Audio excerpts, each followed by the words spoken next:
Okay.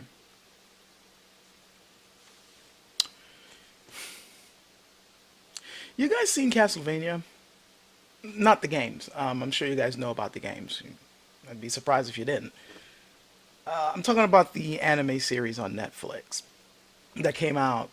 They had 3 seasons so far. Season 4 is supposed to be coming out soon, and I honestly can't wait because it's really good. I at first had my reservations when I first heard it was being made because, well, Castlevania is a Konami property, and Konami hasn't exactly been on its A game for quite some time, at least when it comes to respecting its own video game properties. But I needn't have worried because the people who have been making the show, they seem to really care about the series, and also they seem to really, really care about making a really good story with compelling characters and a rather dark storyline that's rather befitting of the whole Castlevania franchise. Not to mention some rather dark twists and turns that I don't think even diehard fans were expecting. So, but yeah, it's a really good series. The first 2 seasons were really good, but the third season, holy shit, whoo, oh man, that third season was something else. It seems to me that the whole series so far seems to have this whole theme of, yeah, there are horrible monsters tearing human beings apart, but some of the real monsters are the humans. That seems to be a constant theme, which is it's a common theme in a lot of fiction. But season 3 really, really drives that point home. It really does. But the reason why I'm mentioning Castlevania, and if you don't know what Castlevania is, as far as the game series, go look it up. I mean, you should know what it is by now. But one character in particular is I find the most compelling. I like all the characters. Just about every one of the main characters are interesting in their own way. I like some a little bit more than others, but overall I find all of them compelling. But the one that interests me the most, the one that intrigues me the most, is Isaac. Now, I'm not going to go into spoilers too much. I mean, I'm going to spoil a few things, but I'm not really going to spoil the whole season. I just want to talk about Isaac for a minute. Isaac was introduced in the first season, and he was one of the main lieutenants, I guess, of Dracula. Yes, Dracula is in this if you don't know. Dracula is one of the main villains. And the reason why he becomes a villain is kind of relatable. In fact, that's one of the other interesting things, that the villains, they're definitely villains, and they're definitely doing bad things, but you kind of understand why. Like, you understand the motives, and Isaac is definitely one of those people. He's a human who sided with Dracula and is all for Dracula's plan to wipe out all of humanity. Because just like Dracula, he believes that humans are beyond redemption and they're the scum of the earth, and all they do is sow misery and discord and abuse and all that. And the reason why Isaac believes this is because his own life, he has received nothing but hatred and scorn and abuse and all around ill treatment from other human beings, simply because of the nature of who he was. Isaac happens to be someone called a demon forger, or devil forger, I believe that's what they called. I don't know why I forgot all of a sudden. It's late at night. Leave me alone. I've been up all day. But he's known as a demon forger or devil forger, one of those two. And he has the ability to basically take dead matter and bring it back to life. So I guess in a word, necromancy. But the difference being is that he can turn them into demonic creatures. So he'll take human corpses, like people who've been killed. He'll take, their bodies or body parts, and then regenerate them to be, or raise the dead to become these new. They become the hosts for demonic entities from hell. So spirits from hell will enter these dead bodies, and the body will form and mutate into some horrific freaking creature. And this is what he uses in order to make the armies for Dracula. Now, in season 3, Dracula is not in the picture. I will not spoil why. And Isaac is going around the world looking for someone to seek revenge on. And I'm trying not to spend too much time on the story. I just want to get to my point. He's looking for somebody to get revenge on, and he's like looking for a certain item to help him to do that. And he's walking around with his undead army. Now, the interesting thing about season 3 is a lot of the focus on Isaac is on the horrific things he's doing, but also him contemplating whether it happens to be the right thing to do. Like he's in there's a lot of philosophical stuff happening with him, and him having to re-examine his ideologies. Unfortunately, he keeps going back to his original point because of what he goes through. So, to give an example, in like we first see him, he's going through a town looking for something. I won't spoil it and say what it is, but he's looking for something, and he happens to have his his monster demonic minions with him. Now, what's interesting is that they're not doing anything to anyone. They're just walking through the town. They're not killing anyone. They're not tearing anyone to shreds. And, he's just looking for something, and his minions are with him. But obviously, because of the nature of what these creatures are, the people are naturally horrified. I mean, they're not doing anything, but still, it's monsters. So when Isaac finally discovers that what he's looking for is in another town, the whole princess is another castle thing, he prepares to leave. He's like, okay, it's a different city, so we're just going to go on a ship and we're going to take off. Before he does that, he's surrounded by the city guard. And they pretty much tell him to leave, obviously. And he politely tells them, okay, yeah, I am leaving. In fact, I was just about to do that. I'm heading out to that ship, and I'll be gone. You don't got to worry about anything from me. We mean you no harm. We're going to leave. I know you want us to go. We're going. And the guards are like, no, you ain't going anywhere except out. He says, I'm trying to get out. I need to get on the ship, and I'm going to take off. And they pretty much deny him and threaten him and his creatures. We're going to kill all of you if you don't leave. And I'm trying to leave. I'm trying to get on the ship. You ain't going on no ship. Which pisses Isaac off, because once again, this is the sort of, as he feels, the unreasonability, and that's not exactly a word. He's just sick and tired of dealing with unreasoning people. Like he's trying to come to terms with them and showing that he means no harm, and all they do is show him hostility, and it pisses him off. And so he's like, screw it, kill everyone in the town. You guys were hungry anyway, have your meat. And so the entire town gets massacred simply because they wouldn't let him leave. Now, when he gets on the ship, the captain, while he's on there and heading to the other town, is listening to his story and is kind of nodding and is like, yeah, I understand your point, but you do realize that if you kill all the humans, you're kind of taking away from the beauty of this world that you care so much about. Like you said, there's beauty in this world, and by wiping out a part of it, you're diminishing that beauty. So the captain, is gently trying to get him to reconsider what he's doing. And it seems that Isaac is kind of taking this to heart until the ship comes to port into another town.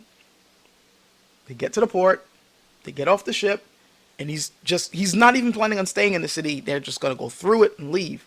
But there are guards there waiting for him. And he's like, look, I mean you guys no harm. Let us pass in peace. No one will be harmed.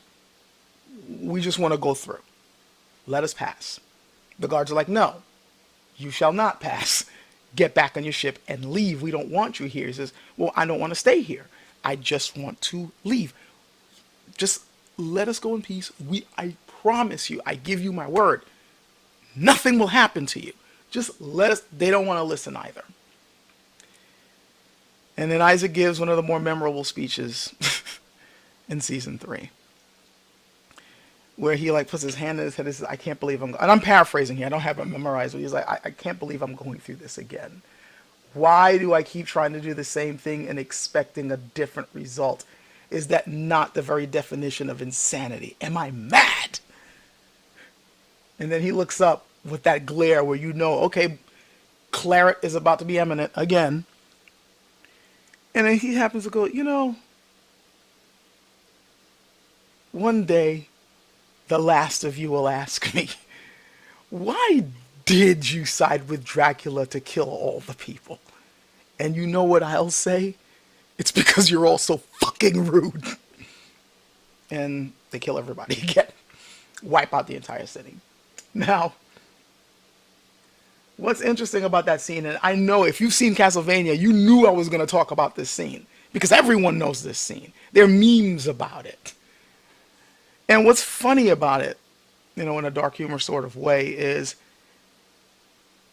yeah, Isaac's a homicidal maniac. It's nothing to him to wipe out an entire town of people, innocent people, but it's in his mind, they're all evil. Like he's every time he tries to talk to them, he gets nothing but hostility. Fuck it, kill them all. But it's funny that despite the fact that this is somebody who's willing to wipe out all of humanity, there are people watching the show going, I don't like what he's doing, but I can't help but root for him a bit, you know? Because he is bumping into nothing but unreasonable people. You see his upbringing, he's treated like crap. When, you know, things happen and he's no longer in Dracula's service, the very first human beings he bumped into try to sell him into slavery or kill him. It's like, and he's received nothing but the worst from humankind. So at this point, he is bitter as hell. And it's because of those experiences that people are looking at what he's going through and they're like, we get it. it's what he's doing is wrong. Definitely. Amoral. Unethical. Like there's no, yeah, killing all humans. I mean, come on. But we understand, right? Even someone like this, we understand. When Dracula goes off on his rampage in the first season, we're looking at everything that's happening, and don't lie. If you watch it, there was a part of you going, yeah, they deserved it. Right? Admit it. Admit it. There's a part of you watching that going, yeah, they deserved that. It's effed up, but why am I bringing this up? Well, it's funny how when it comes to fiction, and we see somebody who is straight up just, they've crossed the line. They've definitely crossed the line. And yet we can still look at what they went through or the things, we see why they have the animosity they do, and we can look at that and go, yeah, I have a point. I mean, these people need to be stopped. But at the same time, if these people hadn't done that in the first place, if they had shown some humanity, if they had not, you know, been so horrible, we wouldn't be having these events. So you look at Castlevania, you look at Dracula, you look at Isaac, and there are people, you can look online. There's tons of people kind of saying, you know, Isaac, I see his point. You know, the people identifying. Not necessarily agreeing, he's the villain, he's one of the antagonists, but it's funny how people are willing to at the very least understand these fictional characters. And we do this with a lot of fiction. But when it comes to real life, when you actually have evidence of another group of people receiving nothing but hostility and abuse and maltreatment, and in return, these people aren't even saying, let's wipe out all of them, let's kill all of them. It's more like, no, we just want their necks, we want their boots off of our necks. These people are considered unreasonable and violent, and there's no idea, we don't identify with them whatsoever. And people are even willing to side with the oppressors. You won't do that with fiction. There aren't people simply going, yeah, those people were right to want to sell this guy into slavery. Yeah, it was okay for them to kill this person's wife for no reason whatsoever. I side with them. People aren't doing that. But real life? Oh, they're willing to side with their president. No problem. And look for all sorts of ways to not only blame the victims, but then point fingers at them for finally they just can't take it anymore and go to the only recourse that they feel they have left. You can identify with a fictional character willing to wipe out all of humanity, but not for a group of people just simply smashing a few windows.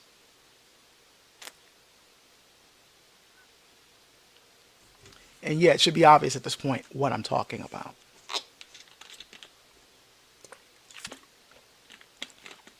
Now, I've recorded this video on this topic countless times over the past week and a half, maybe more. Each one's different. Each one is a different length because there is so much that I want to say, but I don't want to drag this out for too long, and I don't want to overwhelm people. And I also don't want to keep on rehashing stuff that, quite frankly, at this point in time, if you live in the United States, you should know already. I'm 43 years old. And I honestly believe that at this point, there is more than enough evidence for people to realize what the hell is going on, what's been going on, and that it's immoral to make excuses for it anymore. It's been immoral for a very long time. In fact, it's very hypocritical if you claim to be about equal rights, but then you are willing to excuse this shit. But there is something that gives me hope. See, people are finally waking up to it. That's what's it's good, but at the same time somewhat humorous, because the tactic of simply painting dark-skinned people as the problem isn't exactly working much anymore, because there's a lot of light-skinned people with them too. A lot of them. And they're finding out or feeling firsthand just how effed up the police are, because they have no problem beating the crap out of them too. Well, they should have known that already. We saw the Occupy movement and what happened with that. That should have woke. In fact, that probably is what woke a lot of them up. I think that, granted, there were other protests happening, but I will say that what's been happening this year, the pandemic, the economy screwing up, the tensions over the elections, something had to give. Something had to pop. And I'm thinking a lot of what we're seeing, besides the outrage at something that should have been stopped a long time ago, I'm thinking that this is, the frustration added to it. The frustrations that we were already feeling was already a powder keg. And this event, the death of George Floyd, was that was enough to finally just have that powder keg explode. And even at the time of this recording, I've done so many other ones, and I was going to edit them, and I'm like, I'm not happy with this, and I'm not happy with this. It's not the 23rd of June that I'm recording this, and they're still out there protesting. You wouldn't know it necessarily because, the mainstream media they're running out of riots to show. So now they're not talking about the fact that people are still out there, still protesting, still making their voices heard, but because, there isn't much violence happening, we ain't going to show it. That's done on purpose. There's a whole lot I could say about this topic. I could touch on the fact that when it comes to uprisings and social movements, the people who have a grievance with the status quo and with the powers that be are always going to be painted as the villains, no matter what the evidence shows. And people who have an invested or emotional interest in keeping things the way they are going to find all sorts of excuses why the victims are wrong. I could talk about the fact that the whole "you should stay nonviolent, breaking things is wrong" it is a very stupid fucking argument if you even know anything about people's rights and how they're won, and how state violence pushes people into these corners. I could bring up the fact that, bringing up MLK, and I think I should remind people of that. I'm really getting tired of people bringing up nonviolent people like MLK did this and this and that. Why can't you be nonviolent? When not only is that just simply one particular tactic, but he was killed. Nonviolence didn't save his life, nor did it save his reputation at the time that he died, because he was one of the most hated men in America when he was taken out. Think about that. For all this talk about, there were only a few, even back then, it was just a few people that were racist and all that. No, he was one of the most hated men in America, not small areas of America. One of the most hated guys. And he was the nonviolent one. And that was in the 60s, which, as much as people would like to push that as far away as possible, that wasn't that long ago. There were people who were alive then who are still alive now. And many of them never lost any influence or power. You think they changed their minds? Are you that naive to believe that? I already know the answer to that. I could talk on that. I could bring up, the statistics that other people have showing the over-policing of dark-skinned communities. How statistics are skewed showing crime. I could talk about how crime itself, has become a lot, in many ways, a social construct, because if you happen to steal from somebody's pockets and you're dark skinned, you'll get thrown in jail. But if you happen to steal billions from tax funds, or, like, just, again, look at what happened with the financial crash many years ago. How many people went to jail for that? And those were definitely crimes, but now that's not a strong enough crime. The term too big for jail, those sorts, or there's other times where things like wage theft, they're not considered crimes at all, even though it's the same behavior. We could talk about that. I can go into that. I can go into how the police was formed in the first place, what they were enforcing, back in, the mid 1800s onwards, the segregations of different groups of people, how despite the fact that certain right-wing people are saying that these people are now for segregation, but you're segregating them already. Go through any city or any particular town, where this is the white community, this is the black community, this is what happens when people, for instance, want to move into the more affluent areas, or want to simply just have their kids bust into a school. There's plenty of evidence of what happens with that. White flight happens to be a certain term for that sort of thing. So don't talk to me about segregation. There's a lot that I can bring up. A lot of history and a lot of information that people either don't know or are just willfully ignorant about. But I'm not going to get into all of that. We're already into 20 minutes. I'm not even going to try to focus too much on the racial aspects, even though, quite frankly, that's why we're here. This is why we're dealing with what we're dealing with right now. Instead, let's go fundamentally. No matter what excuses you want to make for the police, no matter how much you want to lick their boots for whatever freaking reason that you have, there's something very fundamental that people who are trying to back the police up, or trying to come up with excuses for them, or who want to say things like, it's just a few bad apples. And that, by the way, is something ironic. Maybe it's not ironic, but I find it hilarious that they say, it's just a few bad apples. If you say the whole phrase, you'll realize how dumb it is to use that as a defense. But let's go with something very fundamental here. That that in itself should end the argument, no matter how much you want to frame it. The police are supposed to uphold the law, right? They're enforcers of the law. Yes, they're here to, on paper, because that's something else we can go into, the police are here to protect and serve the public, but they're also here to enforce the law. Well, one of the founding tenets of American law, as far as when you are prosecuting people, is that you're considered innocent until proven guilty. Right? You're considered innocent until proven guilty. I remember learning this over and over again and coming up through elementary school and later on high school about how different this was from other European countries, where if you were brought in, it was you were guilty until proven innocent. And I was told all the time about how unfair that was, because that means that you'd walk in and things were already rigged against you, even if you were innocent. And it was just, it was a nightmare to try to prove your innocence when everything was stacked against you, sometimes unfairly, many times unfairly, in fact. And the founding fathers didn't want the law to reflect those type of abuses. So when it came to the American court system, it was you were innocent until proven guilty. So even if you were caught red-handed, when you went to trial, your default state was innocent. It was up to the prosecution to prove that you committed that crime. Now, if you did do that crime and there's plenty of evidence for it, it shouldn't really be all that hard to prove.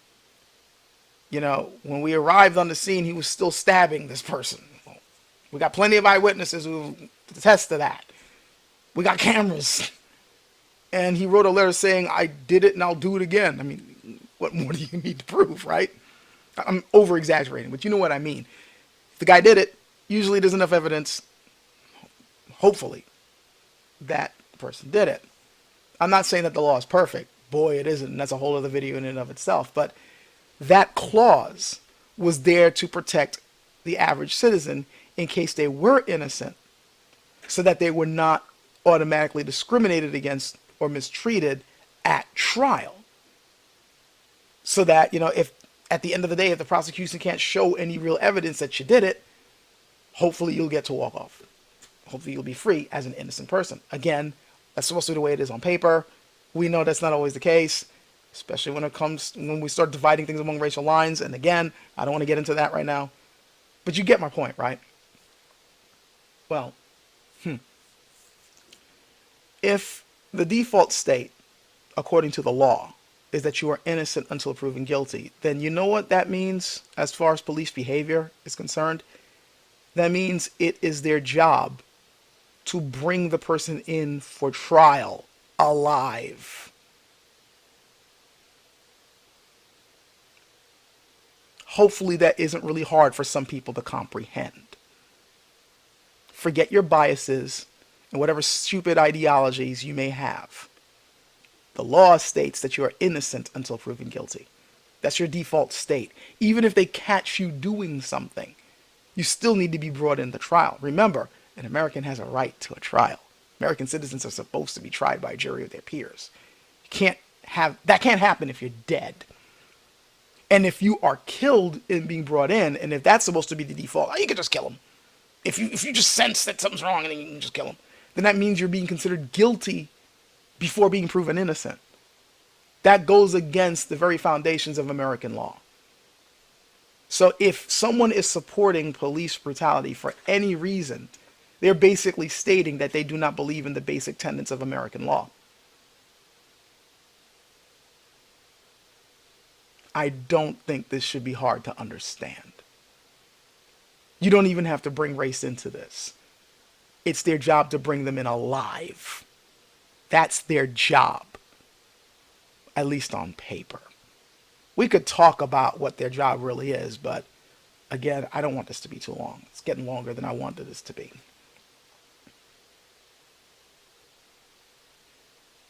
I don't give a damn what excuses you're going to try to make for them not bringing the person in alive.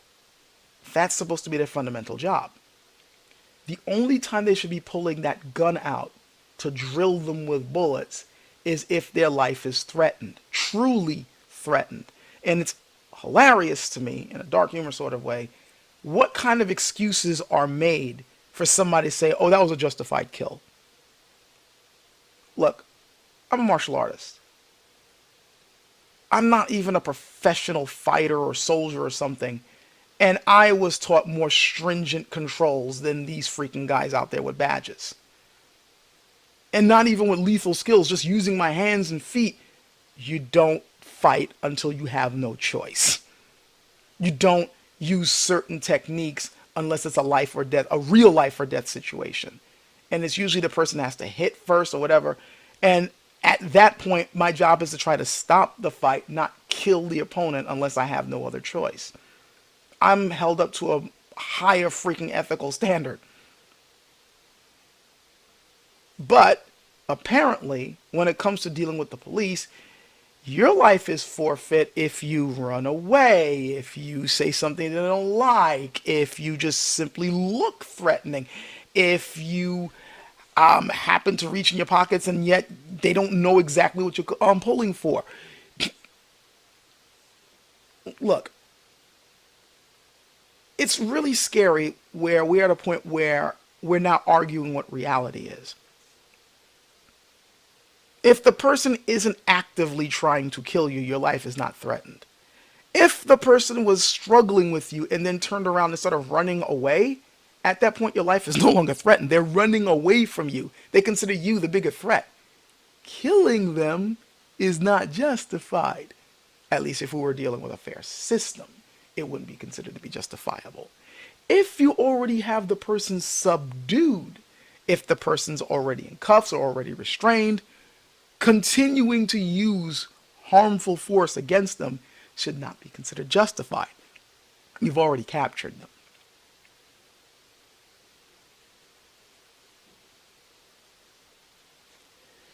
It's funny that even now this has to be explained. This has to be broken down for minds to even begin to understand. And what's even sad about this is that there will still be people arguing with me about what I just said. I'll end it with this particular point. if you're gonna be making excuses, if you're gonna be saying, but I thought my life was threatened, I didn't know, because this is a high crime area. Oh, I didn't know what he was about to do, and I was. If you cannot do your job in a professional manner, if you cannot keep calm in these high stress situations, if you are finding that you cannot make proper decisions in these particular situations, and if you are not skilled to de-escalate situations like this, you shouldn't have a badge. I keep hearing over and over again about how the cops have such a hard job, where if you actually look at the statistics, it's not as hard as you think. It's funny how we have such a hard job, we have such a hard job, but one of the things that would prove you have a hard job you don't want to measure up to. I agree that having to police a public, it is a very hard job and it can be very strenuous depending on where you're at. I'm not disputing that. Hell, there's also plenty of evidence showing that these days cops are being asked to do way too freaking much. Way too much. You're being called in for domestic disputes when you don't have social service skills. You're being asked, to deal with like child services situations, all sorts of a lot of crazy circumstances that you just didn't really get much training for. You're being overwhelmed. I get that. But that is a big enough reason why you need to have a level head, even more than before. Now more than ever,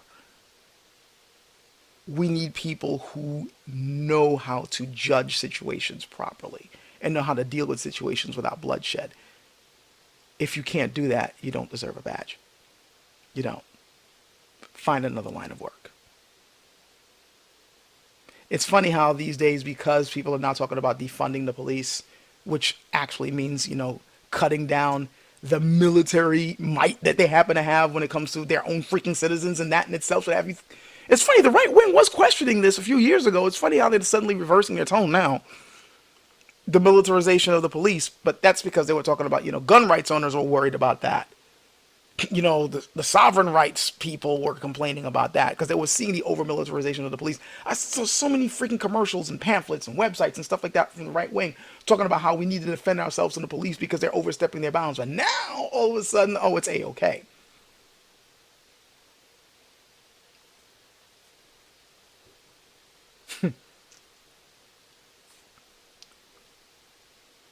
They should not be militarized. They shouldn't. They should be there to uphold the law and protect the citizens. That's supposed to be their job. It's funny how with all this talk about defunding them, you're now seeing cops saying, F this, I'm walking off. Good, go. You're probably the types that we don't need to have in the uniform. If simply being told you can no longer crack somebody upside the head and then make up excuses as to why you did it, if you're mad at the fact that that's being called into question, you definitely don't deserve a badge. Please leave.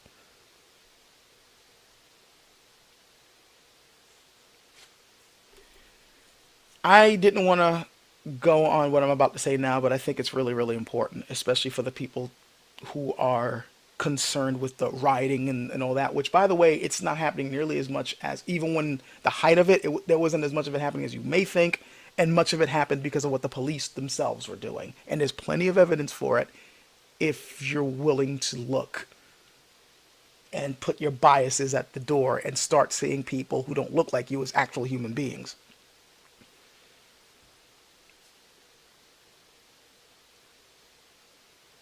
We live in an unequal society. I don't think this is a very radical thing to say. It's true. We know this. We live in a society where there are very few who are the haves and a ridiculous number who are the have-nots. Yes, we can say that if we break it down the racial lines, there's a lot of dark-skinned people who are among the have-nots, but there are plenty of light-skinned who also are in that demographic. And they can tell you a few things about police brutality, but nobody's listening to them. Except if they happen to be foot soldiers for the far right, then people will listen to them, but even then only either with derision or in the hopes that they start something. And that's a sad place to be in. You're basically saying that a group of people are only useful as cannon fodder and as easy villains. We live in an unequal society, and the status quo has no problem keeping it that way. Here's the problem. When you have a society that is unequal, there's going to be unrest. Even the founding fathers understood this. And this is another reason why I feel that Americans really don't understand their history, because there's plenty of documented evidence that the founding fathers understood what it meant to have a democratic society, and a lot of people were back then were arguing against having the people have that much say over the course that the country takes, over who gets the land, who gets the capital, who gets the power. They didn't really want much of the masses to have it. And that's not a radical thing to say. It's in their own letters. It's in the way they framed the Constitution. It's in the way they wanted government to function. This is something that you would understand by simply taking a decent history course. Or just, doing a Google search and not just looking for porn, but actually looking up the very things that they stated about the way they wanted the republic to go. When you're having a society that is unequal, where only a few people are going to hold reins to the power, and they do not want to lose that power or their land or money to the masses, who could really use it way more than they could, you need some way to enforce that. Who do you think's helping to enforce it? Now, if you happen to be in the side that is, you're content where you are, and you got just enough to eat, and you got your 2.5 kids in your yard or whatever, you're not experiencing what the other side has to go through. The side that's being enforced to keep them in check so that they aren't able to get more of the resources. But here's the funny thing. Because of the way the economy has been going, because of abuses that are being taken by those with the wealth, less and less and less of the resources of the national treasury is going to the masses. So whether you like it or not, sooner or later, you're going to be on the other side of that line. Many people had already ended up crossing that line after that big financial crash a few years ago. Many have not recovered from it. And they're going to find themselves facing those batons sooner or later. If not them, then their children. And many of their children are out there already facing those batons because they see the writing on the wall. This is a racial issue, yes. But it is tied to something even bigger. And the people out there protesting can see that. And that's why the cops are being sent to crack them upside the heads.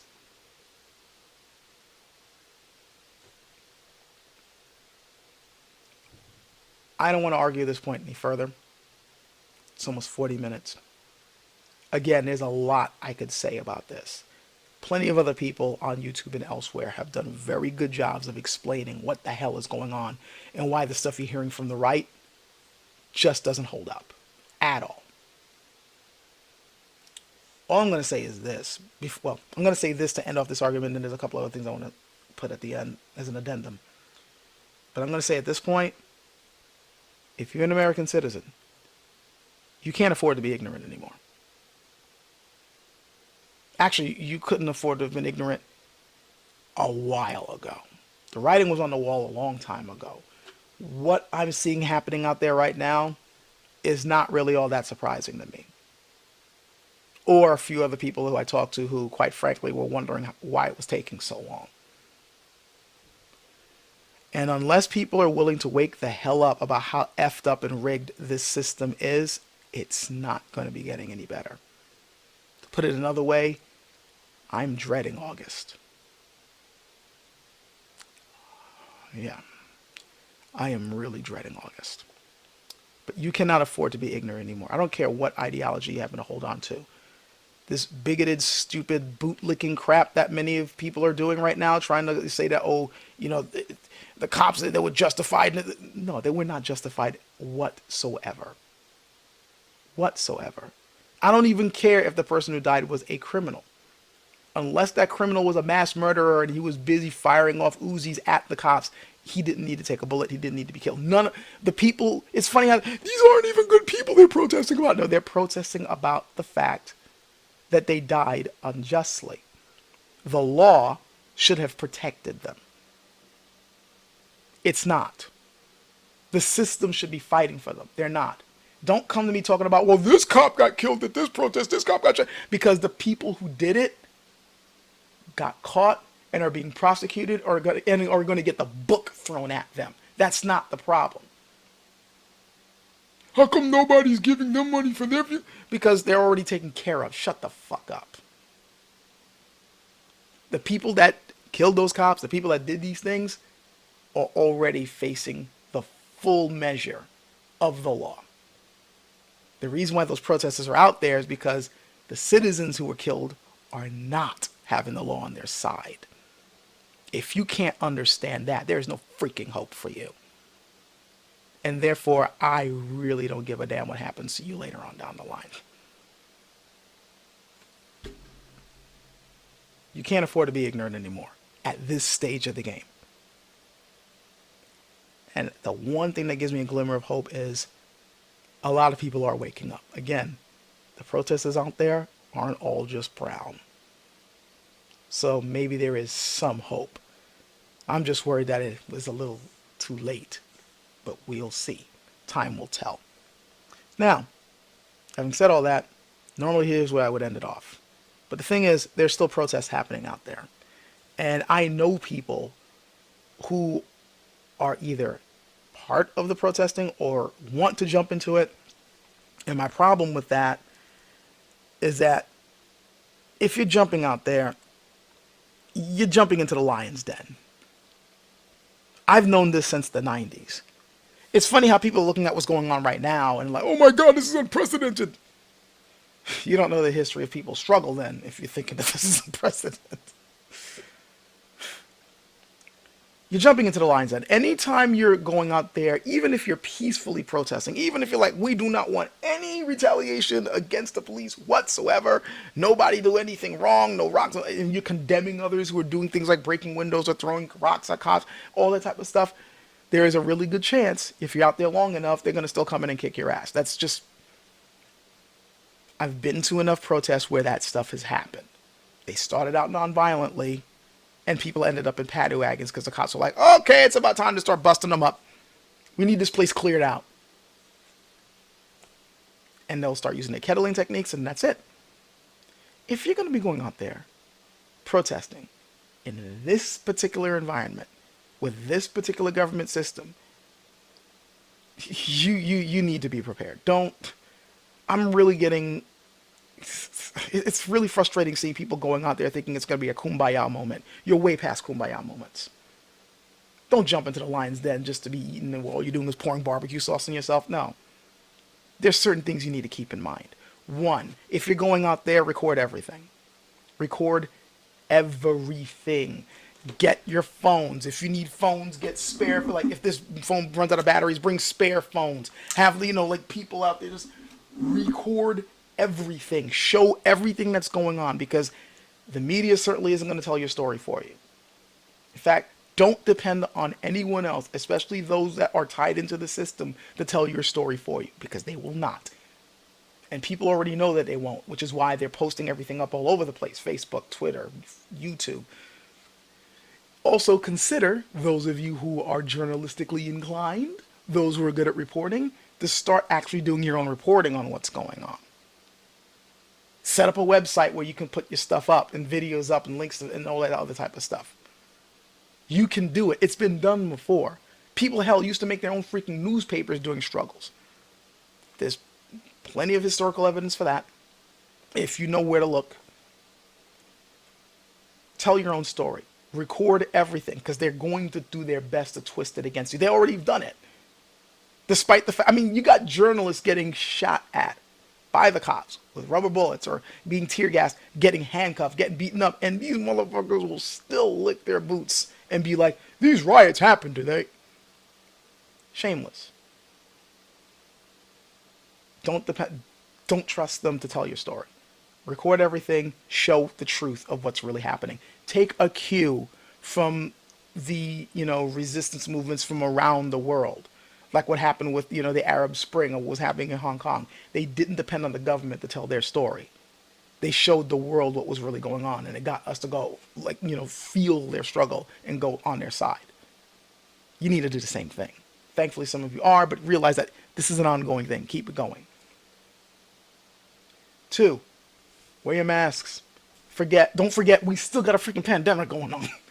I understand the need to protest and everybody's gathering close and all that. And no, I don't think it's hypocritical that, oh, you guys were first saying that you shouldn't be going in groups. You're making fun of all these people going to the beaches and going to the establishments, but now here you are willing to protest. I kind of think one thing is a bit more noble and a bit more pressing than the other. Going out and just sunning yourself over at the beach is an indulgence. Fighting against a system of oppression, I think that's more important. But even so, cover up. So in case you happen to have it, you're not passing it on to somebody else. And if you don't have it, but you're around somebody else who has that mask, you're helping to minimize contagion. Please keep that in mind. But there's another reason why you should be wearing the mask. Because now they're out to kill us. Well, they've been out to kill us. But we now got people hanging from trees. And the cops are saying, oh, these were suicides. It should be blatantly obvious that's a lie. For the cops to say that people are being found hanging from trees in several different states in the past few weeks should tell you that either the cops don't care or they're involved, or both. If you're going to be going out there protesting and you happen to be one of those more outspoken speakers, if you plaster your face all over the place, it looks like they're going to be trying to hunt you down. Wear your mask. Walk in groups. Do not get yourself isolated and alone. Because remember, they got groups out there purposefully trying to hunt protesters down. You got people out there trying to make protesters look bad by breaking windows and then running away and then saying the protesters did it. You got guys out there trying to run over other protesters, far right-wing groups. You got now, I think, the Boogaloo Boys or something like that, now purposely trying to start race wars. It's getting real out there. Cover up to protect your identity as well as protect your health, and walk in groups. Protect yourself. Have people who are not just there to protest, this is tip number 3, but also to keep an eye on things. You need people out there as lookouts now to keep an eye on what's happening outside the protest. Have everybody, have their cell phones ready, radios, whatever, talk on a private discourse chat, someplace where you people in the protests can be able to communicate privately. This is important. Have lookouts purposely looking at, okay, it looks like they're kettling, they're blocking off the street, this street, this street. It looks like they're about to start cracking some heads. You might guys want to move down this area. Get over here, go this way. Set up places where people can quickly bug out. Any people, allies living in the area who can keep their apartments open, you might want to consider that. It's your lives and your health on the line. If you happen to see some of those other groups out there who want to do nothing but F up the lives of protesters starting to roam around in packs, you might want to alert the protesters to that too. You need lookouts. You have to be organized. I think all this that I'm saying is coming down to it's time to be properly organized for the long haul. This can't just simply be a go out there, make some noise and go home situation. You're too far gone into that, and too many people have bled for that. You need to take this seriously. I'm not saying organized to be violent. I am really dreading the moment that happens. I really don't want it to come to that. But that doesn't mean that you need to go out there to be eaten either. Protect yourself in the case of being able to get out when the getting gets too hot. I've heard of people saying that, they're starting to make LARPing shields now to help protect themselves from, the rubber bullets, which, by the way, the cops are using wrong deliberately. Tear gas stuff. People are, using umbrellas and stuff to bounce it back. Consider that. Consider making your own makeshift filter masks. You can buy some coffee filters and get some charcoal or activated charcoal and start making your own filters out of that stuff. It's not perfect, but it will help. There's a lot of things you can do. But you have to be properly organized if you're heading out there. This stuff is serious. And there's more I could say, but this is getting too long. I did not want this to be an hour, and it's already a fucking hour. I'm not even sure if I'm going to put this one up now because it just keeps being too long. Don't trust the police. If I'm going to end all of this off on anything else, do not trust them when you're out there. I don't give a damn if they suddenly went in front of you and just took a knee. Yeah, they'll take a knee, and then an hour later, they're going to crack you upside the head and break your knees. Don't trust them. They're not there to be a friend. Hell, the National Guard later on realized that they weren't out there to be their friend either. Don't trust them. The only time you can trust them is if they're going to put their badges down and actually march arm in arm with you legitimately. If they're not willing to do that, you can't trust them. And for anybody who's like, this is unfair, you're making all the cops look bad, I'm going to end off with this. This is what I forgot to say. All this talk about it's only just a few bad ones. Most of them are good. It's just a few bad ones. You know who the bad ones are. Those in the police forces around the country. You know who the bad ones are. You're not reporting them. You know who the bad ones are. You're not reporting them. In fact, you know what's going to happen if you try, and yet you do nothing about it. You even joke about it. There's one video that somebody put up talking about how he was in a training class. He was teaching a class to train the police, and the cop blatantly told him, when it comes to writing reports, I'm the one writing the reports, implying I could say whatever the hell I want on that report, whether it's true or not. And no other cop in the room flinched.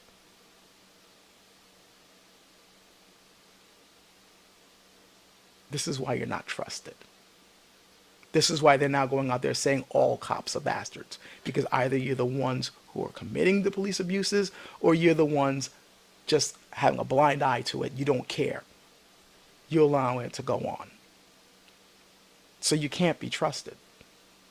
I can't trust anyone who either is willing to bust my head open or is willing to not do anything to keep me from getting my head busted open. If you have a group that you care about, you truly care about that group's reputation, and you're doing nothing to save that reputation because of what others in the group are doing, what does that say about you? And this is something that people like me have been knowing for decades now, maybe longer than that. It's just that other people are finally waking up to this reality. People are, you're being unfair to the police. No, we're not. We're just dealing with the reality of the situation.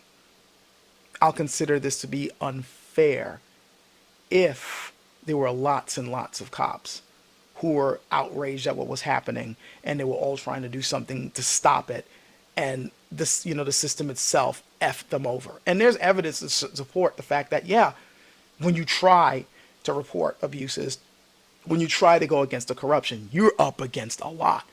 Look it up. There were plenty of whistleblowers in police departments in the country who were like, this is wrong. This is wrong. Look what happened to them.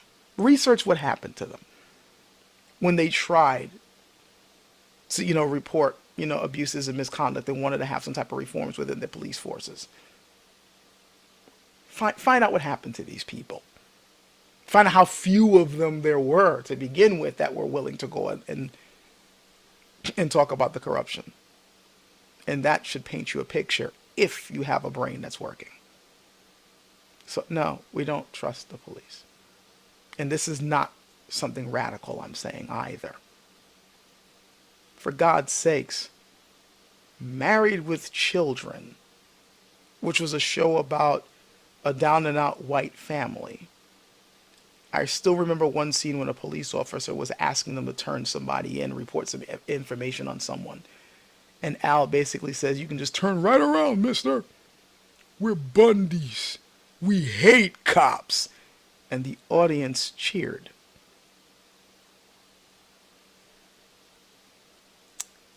We know the game.